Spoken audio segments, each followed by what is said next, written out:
bendito Deus, e nós vamos continuar fazendo agora, extraindo da sua palavra aquilo que Ele tem para nos dizer. Vamos falar sobre o tema: o nosso Deus é um Deus grande demais.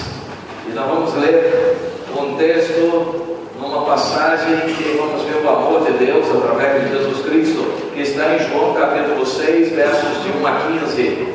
É interessante que a palavra de Deus mostra que Deus ama as pessoas que se aproximam dele sem nenhum credencial, sem nenhum título, sem nenhuma qualidade. Na verdade é assim que ele mostra. Algumas pessoas pensam que Deus atende aqueles que já têm uma ficha com Ele. Então ele olha a ficha e vê o perfil dessa pessoa é adequado para que eu escute, para que eu ouça. Mas quando a gente vê as passagens bíblicas, as experiências de Jesus Cristo, com Jesus Cristo, nós percebemos que Deus não está olhando essas coisas. Deus olha o coração daquele que chegou na hora, daquele que não conhece ainda, mas que se achega com humildade. Então Deus ama e Deus demonstra o seu amor. Isso abre um leque de esperança para todos os seres humanos. Nós podemos pregar o Evangelho para todas as pessoas, sem olhar o histórico delas, sem nos preocuparmos com a vida pregressa, com o passado da pessoa, sabendo que o sangue de Jesus pode nos purificar de todo o pecado. Vamos então ler João capítulo 6, versos de 1 a 15. João 6, versos de 1 a 15. Temos lá? Se não, já está lá. Não sei se na meia de proteção, mas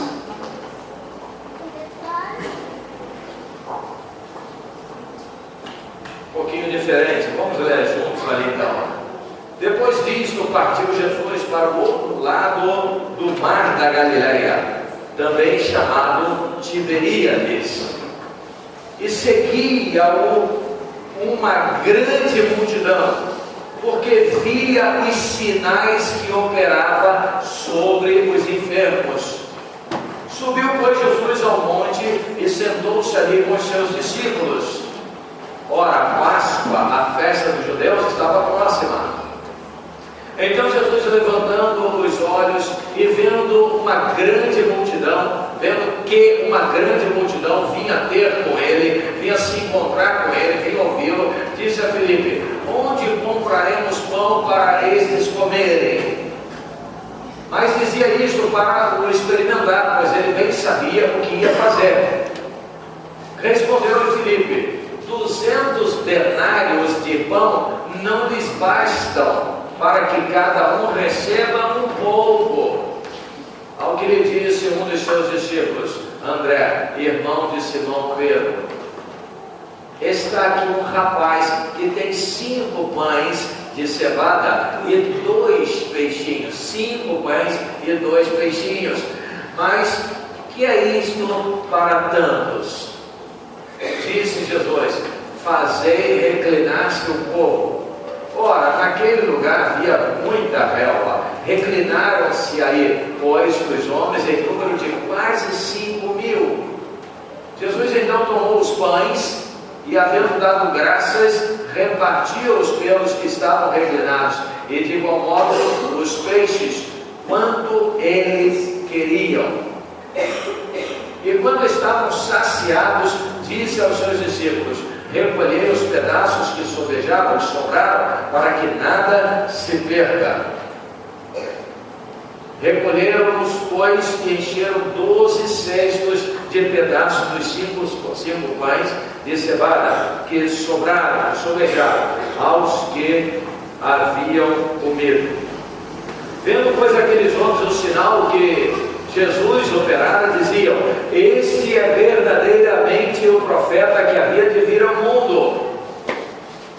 Percebendo, pois, Jesus que estavam prestes a vir e levá-lo à força para o fazerem rei, tornou a retirar-se para o monte, ele sozinho, e ali no monte pôs-se a orar. Vamos então orar nesse momento também.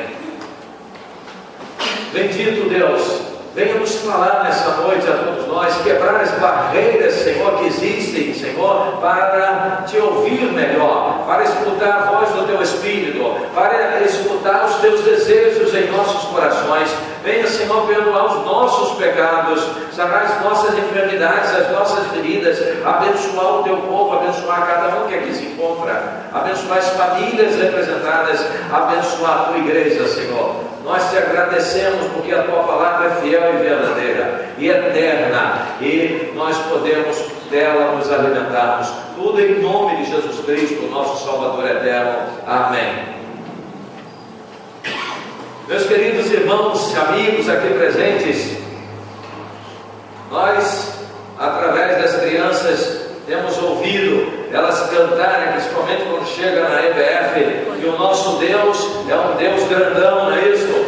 É um Deus grandão. As crianças cantam e eu não sei como elas entendem isso que elas estão cantando. É preciso esclarecer bem as coisas, porque na cabecinha delas, elas entendem as coisas conforme o mundo delas, não é isso? E às vezes nós adultos também temos dificuldade de entender com clareza aquilo que está sendo dito. Eu já citei aqui um exemplo muitas vezes que quando eu cheguei aqui na igreja, encontrei uma família que fazia o culto doméstico e uma criancinha.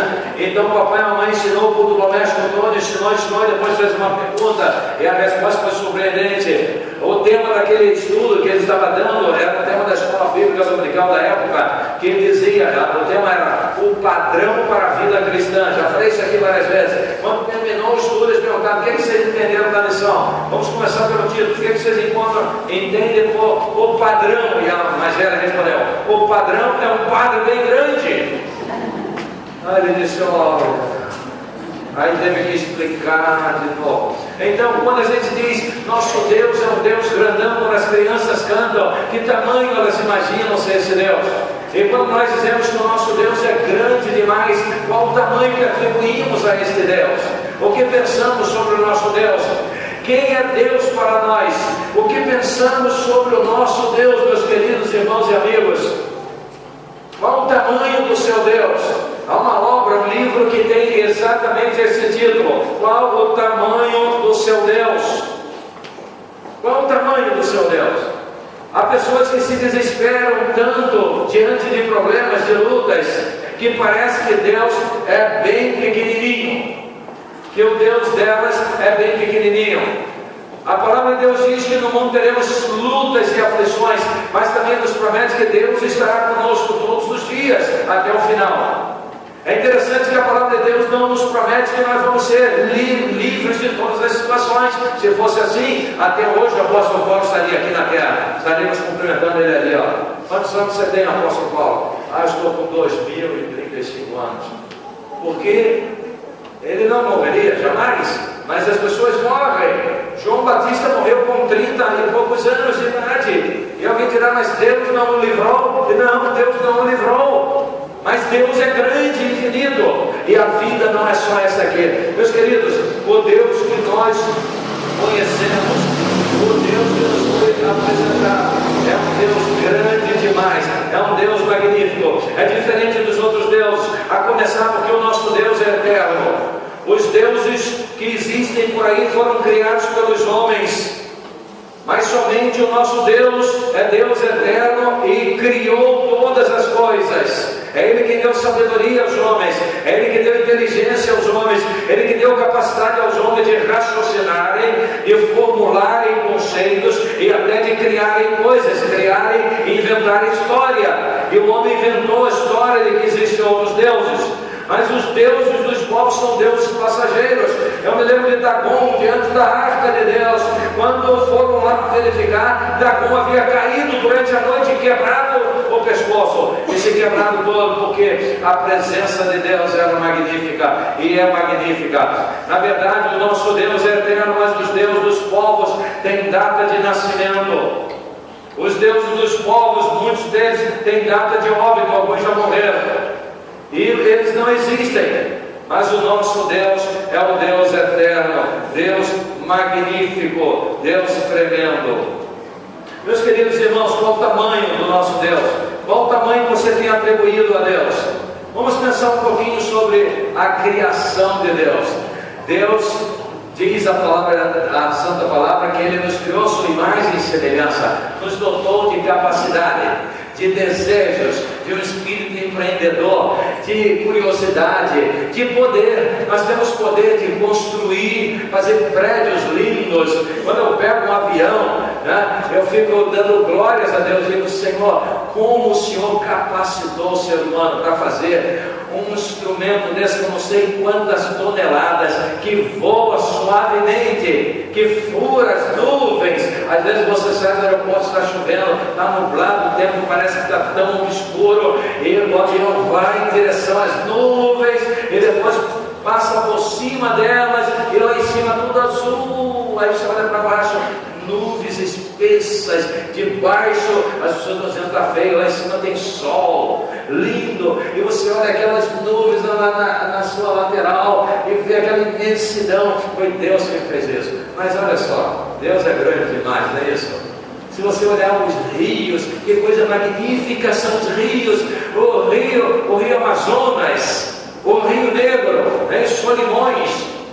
Quanto medem esses rios? Você vai de uma margem, você olha Rio del Plata, você olha do lado e não vê, você tem que pegar um navio. Ele é imenso demais, é grande demais. E quando você pensa que debaixo da terra tem rios, em Niterói, foram fazer um mergulhão pertinho da primeira igreja batista de Niterói. E então descobriram um rio, um tremendo rio, um poderoso rio ali, atrapalhou, adiou a obra está atrasada. Para descer rio, você tem que fazer desvio. Quando se encontra lençóis freáticos nas construções, em qualquer lugar, tem que chamar a empresa especializada para tratar, senão não é aprovada a construção. Tem rios aqui embaixo, também tem fogo aqui embaixo. Eu estive na Colômbia e também no Brasil tem lugares que a água brota e se você botar a mão, você queima a mão. Falar em queimar, parece que já acabou aqui dentro, não está? Olha só, eu sinto. Está calor, né? Duvido, o Gilson está naquela temperatura combinada. Duvido. Porque desde que a gente chegou, a gente já sentiu o calor. Vai ver, está quantos graus ali? 21? Então nós somos loucos. 21 graus também? Não é 27 não? Está esquisito, né? Até você também suar. Vê aí pra gente. Olha só. Então, águas brotam, fervendo. Há lugares que sai fumaça da terra. Dizem que há lugares que tem fogo na terra. Que é isso?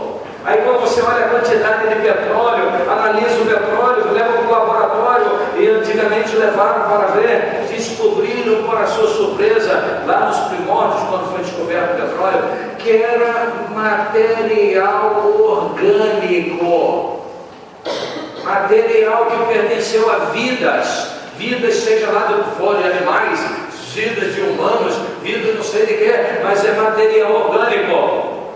E aí? Mas, meus queridos, vamos parar para pensar um pouquinho mais. A terra é grande, não é isso? Tem que viajar muito. Agora a terra perante o sol é mais ou menos isso aqui, ó.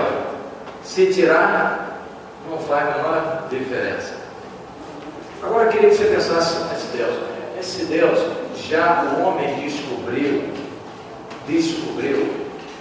200 bilhões. Sabe o que é 200 bilhões?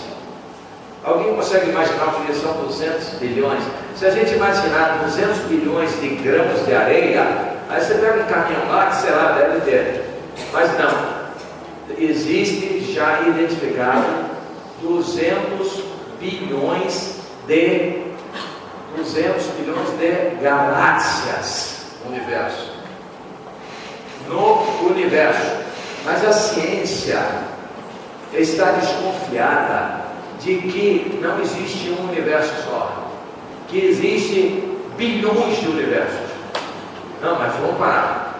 A ciência está desconfiada.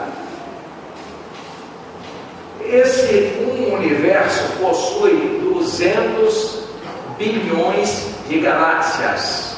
200 bilhões. Vamos tirar dessas 200 bilhões de galáxias uma só, tá? Deixa as outras 200 bilhões, não, porque deve ter um pouquinho mais de 200, deixa ela lá. Aí vamos encontrar a Via Láctea. Engraçado que galáxia E láctea tem a ver com leite em inglês. Estou te dando um trabalho, né? Hein? Caminho de leite, né? Via Láctea, caminho do leite. Olha só, então dentro da Via Láctea tem 100 bilhões de estrelas. 200 bilhões, você tira uma, a Via Láctea. A Via Láctea tem 100 bilhões de estrelas. Desses 100 bilhões de estrelas, 100 bilhões, não são milhões não são 100 mil não são 100 não, são 100 bilhões. Você pega dessas 100 bilhões de estrelas, você tira uma e chama ela de Sol. No Sol tem o sistema solar, no sistema solar tem os planetas, 7, 8 e tem a Terra. Então veja, Deus criou essas coisas. Dentro da Terra tem 6 bilhões e 500 milhões de pessoas. E as pessoas integram uma espécie animal. Mas identificado no mundo existe 3.000 espécies de animais diferentes. Mas a ciência diz que tem 30.000 espécies. Então veja o que é que nós somos. Mas veja o tamanho de Deus, a grandeza de Deus. Então dá para entender que Deus grandão é esse Deus magnífico, este Deus infinito, que enquanto estivermos aqui na terra, jamais poderemos compreender. Jamais poderemos compreender este Deus, o tamanho de Deus, as dimensões de Deus, a grandeza de Deus. Jamais poderemos entender o quão maravilhoso é o nosso Deus. O nosso Deus é um Deus infinito, um Deus magnífico. E nós vamos ver neste texto dele que Jesus é Deus. Eu e o Pai somos um de Jesus, e Jesus estava nele. Ele disse para aquelas pessoas, os judeus, os líderes que não o reconheciam, no capítulo 10 de João vamos encontrar isso claramente. Diz: creiam ao menos por causa das mesmas obras. As coisas que eu faço são as mesmas do meu Pai. E vocês dizem que amam a Deus, vocês dizem que são filhos de Deus, mas não conhecem as obras, porque na verdade vocês não conhecem a Deus. Vocês são somente religiosos. Creio ao menos por causa das mesmas obras. Ele veio e se fez homem. Estando aqui, nós encontramos ele nesse dia. Ele então faz milagres, cura maravilhas, e as multidões o seguem. Percebe que as multidões, o povo, segue, quer ouvir a Jesus, quer conhecer a Jesus. A liderança política e religiosa é quem ataca Jesus, é quem tenta afastar o povo de Jesus. Mas o povo quer Jesus e vem até Jesus. E nós vamos encontrar, meus queridos irmãos, que este Deus é grande demais, porque o seu conteúdo é inesgotável. Quando ele abre a boca, ele impressiona. Quando Jesus entrou na sinagoga, ali em Nazaré, ele começou a ler o livro que pediram que ele lesse. Ele acabou de ler, entregou o livro e fez somente uma leitura. Ele não falou nada além da leitura. E diz o texto que todos os olhos estavam fitos nele, estavam todos pasmos com aquela leitura, estavam todos boquiabertos com aquela leitura, estavam impressionados, estavam impactados, estavam eletrizados por causa daquela leitura.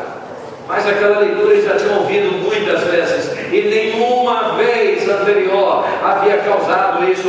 Sabe por quê, meus queridos irmãos e amigos? É porque era Deus que estava lendo, e Deus sabia que estava lendo, e como estava lendo, e todos ficaram impressionados com a grandeza. O seu conteúdo é grandioso e infinito. Então, Jesus, o nosso Deus, é grande porque o seu conteúdo é inesgotável. Nós encontramos o período para colocar o verso 2 desse texto que lemos, João 6, verso 2. Vamos ver o que diz. O seu conteúdo é inesgotável e atrai as multidões. Nós vamos ver exatamente: seguia uma grande multidão, porque vinha os sinais que operavam sobre os enfermos. Então ele atraía as pessoas porque o seu conteúdo é infinito, o seu conteúdo é magnífico. Então logo ele abriu a boca para falar, ele impressionou e ele fez arder os corações. Meus queridos irmãos e amigos, Todos que ouvem a palavra de Deus, sem preconceito, sem reserva, sem trava, sem freio, se impressionam com Deus. Mas maravilhas de Deus. Deus é aquele que quanto mais nos aproximamos dele, maior o vemos. Quanto mais nos aproximamos de Deus, mais confiamos em Deus, diz a palavra. O homem já é o contrário. Quanto mais nos aproximamos, mais nos decepcionamos. Essa é a verdade. As grandezas de Deus, seu inesgotável conteúdo. Mas, meus queridos irmãos, não fica só no seu inesgotável conteúdo. Nós vemos que Deus é grande demais. Ele revela a sua grandeza com sua obra criada, como já vimos, o seu amor por nós e por sua imensa bondade. Verso 5: Jesus se preocupa com o bem-estar do povo. É Deus preocupado com o ser humano. É Deus preocupado com a sociedade humana. É Deus preocupado conosco. É Deus preocupado com você. Naquele dia eles tinham ficado muito tempo ali, e Jesus reconheceu que eles precisavam se alimentar. Então chamou os discípulos, e os discípulos ainda estavam conhecendo o seu poder. Os discípulos não tinham ainda inteireza do conhecimento. Eles iam conhecendo progressivamente, atitude após atitude, revelação após revelação, milagre após milagre, ação ou reação após ação e reação de Jesus. As respostas que Jesus dava. Quando os grupos de líderes vinham preparados para pegá-lo pelo pé, para matá-lo, e as respostas cheias de sabedoria que ele dava, os discípulos prestavam atenção, os discípulos se impressionavam, e os discípulos aprendiam com Jesus. Então Jesus chamou a eles e disse: olha aí, como é que vamos para resolver esse povo que você comer? Então Jesus, levantando os olhos e vendo que uma grande multidão vinha até com ele, disse a Filipe: onde compraremos pão para eles comerem? Onde compraremos pão para eles comerem? Que preocupação de Jesus! Jesus se preocupou, e Jesus ensinou os discípulos, mas se preocupou com os homens, se preocupa conosco. Jesus viu o nosso Brasil, Jesus viu as manifestações do povo brasileiro, Deus viu se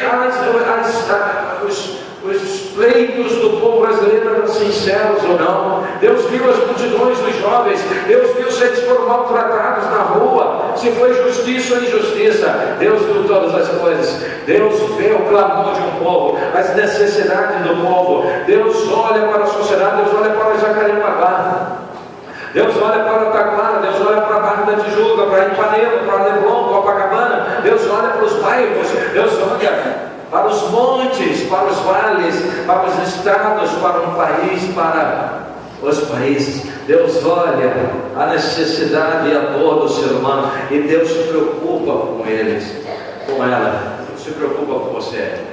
Deus sabe o que passa na sua vida. Ele se preocupa com você, e você precisa confiar nele e buscar a sua vontade. E entrando no centro da sua vontade, as coisas vão discorrer, as coisas vão acontecer, quando buscamos a vontade de Deus e não a nossa. Por último, meus queridos irmãos e amigos, Deus é grande demais, porque Ele detém infinito poder, poder para curar, poder para libertar. Você que é ovelha de Deus deve se consolar quando Jesus diz: eu e o Pai somos um. E ele mais diz assim: olha, as minhas ovelhas ouvem a minha voz, e eu as conheço, e as chamo pelo nome, e elas conhecem a voz do seu pastor. E diz mais: as ovelhas que me deu são minhas, e ninguém arrebatará das minhas mãos. E diz mais: o meu Pai que me as deu é maior do que todos, e ninguém arrebatará das mãos do meu Pai. Eu e o Pai somos um. Olha que garantia, olha que amor. Chamar de ovelha é algo carinhoso. Significa dizer que precisamos de alguém que cuide de nós, e esse alguém é Deus. Nos países orientais ainda muitos rebanhos, e nesses rebanhos existem um pastor. Eu tive a oportunidade de ver exatamente o rebanho. Eu vi muitos rebanhos, parei em um dos rebanhos, E assim que paramos o carro, devia estar 5 graus abaixo de zero. Aquele monte de ovelhinhas brancas, quando paramos o carro, se levantou o pastor no meio das ovelhas. O pastor passa a noite ali no meio das ovelhas, 5 graus abaixo de zero. Roberto, e o cachorro, o pastor cheio de cachorros, 5 cachorros. E os cachorros ficavam olhando as ovelhas. Depois parei durante o dia, e o pastor me deu uma ovelha de presente. Eu disse: eu não posso levar, vou levar para o Brasil. Não, leva, me deu uma ovelhinha de presente. E aí os cachorros interessantíssimos, ágeis, grandes, eles vinham para perto da gente, faziam uma festa, fazia, e olhava lá longe, uma ovelha saindo do meio das outras em direção à estrada. Eles saíam, primeiro que via, saía disparado, ia lá e cercava a ovelha e jogava ela no meio das outras, e voltava correndo para fazer festa. Aí o outro já estava vendo a outra que estava lá, era um trabalho constante, uma que não saía, ia lá e botava no meio. Falei: que diáconos bons desses cachorros. O pastor não ia lá, mas os diáconos iam. Eu falei: que cuidado é esse, né? Cuidando. Deus cuida das suas ovelhas. As ovelhas são aquelas que ouvem a Deus. Tem homens dizendo: eu não acredito em Deus. Tem homens dizendo: eu não quero saber de Deus. Esses ainda não conhecem o amor de Deus. Mas aqueles que abrem os seus corações e digam: Senhor, eu te amo, Senhor, eu te quero, então eu quero ouvir a tua voz, eu quero fazer a tua vontade, perdoa os meus pecados, limpa meu coração. Então Deus vai operar o seu infinito poder em favor desse. E quer vivamos, quer morramos, somos do Senhor. No verso 2 nós vimos que Ele operava milagres e curas e de todas as enfermidades, e por causa disso as pessoas começaram a ver os sinais. E nós vemos que isso é poder de Deus, curar uma enfermidade. A medicina não consegue. E nós temos muitos exemplos na Bíblia, e temos exemplos entre nós de curas maravilhosas.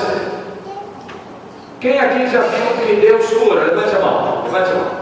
Olha só, você está mentindo, quem está mentindo fica com a mão levantada. Se não estão falando a verdade, abaixa a mão. Tem alguém mentindo? Está falando a verdade. Você foi induzido por mim para falar que já viu milagres? Quem foi induzido por mim? Levante a mão. Só a senhora? Eu não induzi ninguém. Então, a gente sabe que Deus opera milagres, maravilha. Tem na Bíblia e tem no dia a dia. A gente tem exemplos aqui de pessoas que foram curadas, miraculosamente curadas. Mas eu te pergunto: todos os doentes foram curados? Quem acha que todos os doentes que oraram foram curados? Levante a mão.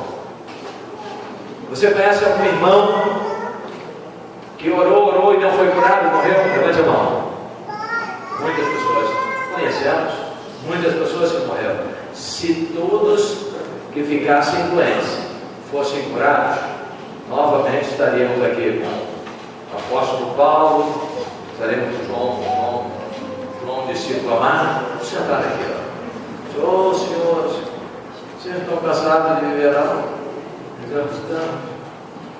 Estamos querendo ir para o Senhor, mas Deus tem nos mantido aqui.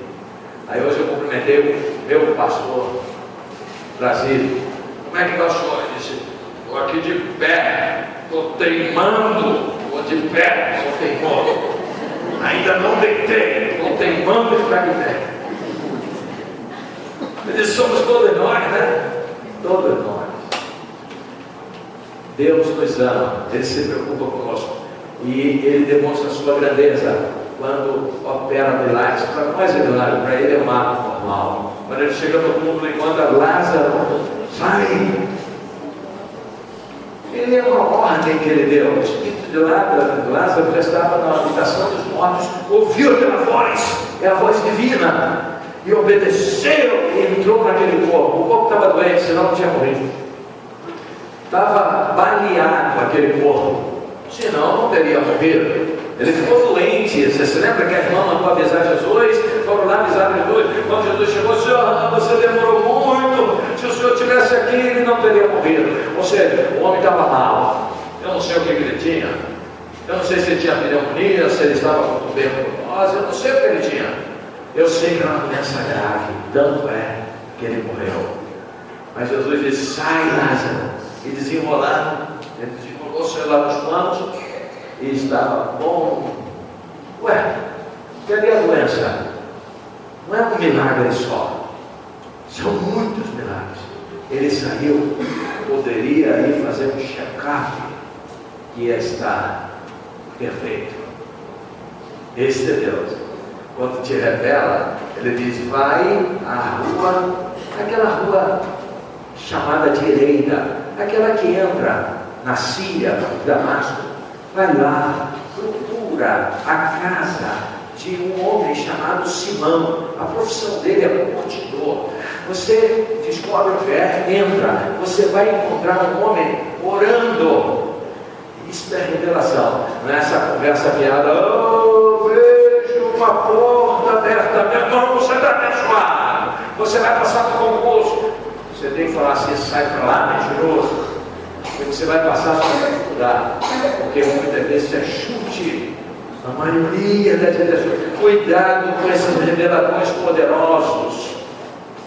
Há muita mentira, há muita gente se aproveitando, há muitos exemplos disso. Há exemplos bizarros a respeito disso. Eu já contei aqui vários. Me lembro de um pastor que tinha aqui na freguesia, esses camaradas que se auto-intitulam pastores, que você for ver, não é pastor coisa nenhuma, mas eles montam uma igreja. Ele então tinha poder de visão, entre aspas. Então foi uma mulher lá, e eu estive no casamento dessa mulher, eu conheci o marido dessa mulher, e fui à casa deles um dia visitá-los.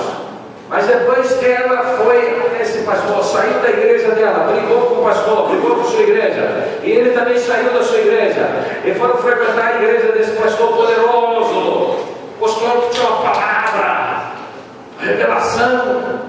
E aí ela foi lá ser atendida, irmão, o Senhor me manda dizer que você se casou com um homem errado. Aleluia!